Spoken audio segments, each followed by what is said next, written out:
Brianna? Beth, the 14-year-old Colt Gray is accused of opening fire here at Apalachee High School. He'll be charged with murder, and he has been booked. He will be tried as an adult as well. Now, 11 Alive, we went to his home, which is about 6 miles away from the high school, and we watched as multiple agencies, they spent hours searching the home.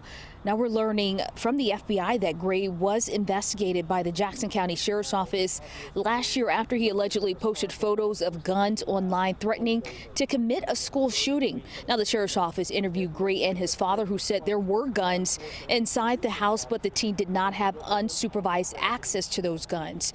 Now the Sheriff's Office, they say they did alert local schools for continued monitoring, but there was no probable cause for arrest. Now neighbors that we spoke to, they say the suspect lived at his home with his dad and his younger siblings. And a neighbor who lives across the street says she would only see the younger siblings and never knew the teen lived there until yesterday when she saw him waiting for the bus for the first time. Take a listen.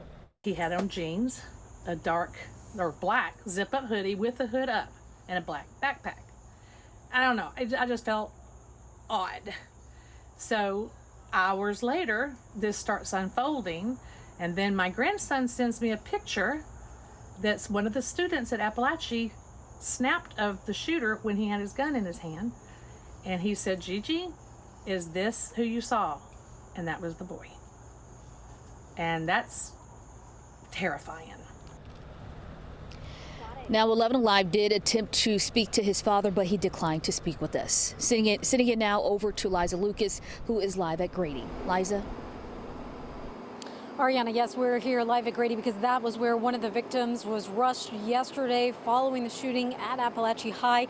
Now, we do know from the last update from the Barrow County Sheriff's Office that all 9 of those that were injured, 8 students, 1 teacher, are expected to recover. But we've also started to learn more about those who were lost yesterday. The 2 teachers, the 2 students. We're going to show you their pictures now. 2 of those math teachers, Christina Aramy, 53 years old. Also math teacher and coach Richard Aspinwall, 39 years old. 2 students, only 14, Christian Angelo and Mason Shermahorn. 11 Alive speaking with students at last night's vigil that was held in the community, one of whom shared a little more about Coach A, as he was called, who taught math again at the high school. He was a fun dude. He was caring. He really just cared about everyone. He didn't really care about his own feelings. He mostly cared about people first. Cared about people first. An incredible legacy right there, and one that the community is already working to honor. More than $50,000 has been raised for Coach A's wife and his 2 young children. We also know there's a verified GoFundMe for 14-year-old Christian. It's raised more than $30,000 so far to help with funeral expenses.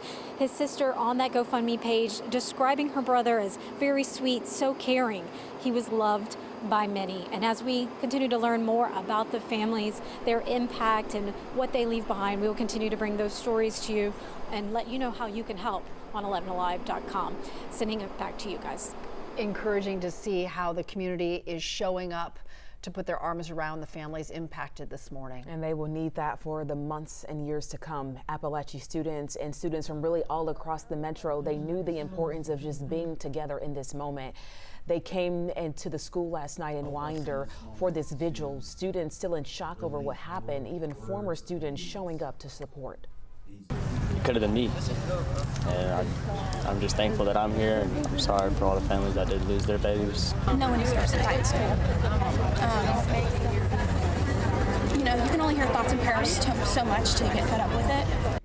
Barrow County schools are out for the rest of the week, but they will have those grief counselors on hand 12 hours, 8 a.m. to 8 p.m. at the district office. That will be today and tomorrow.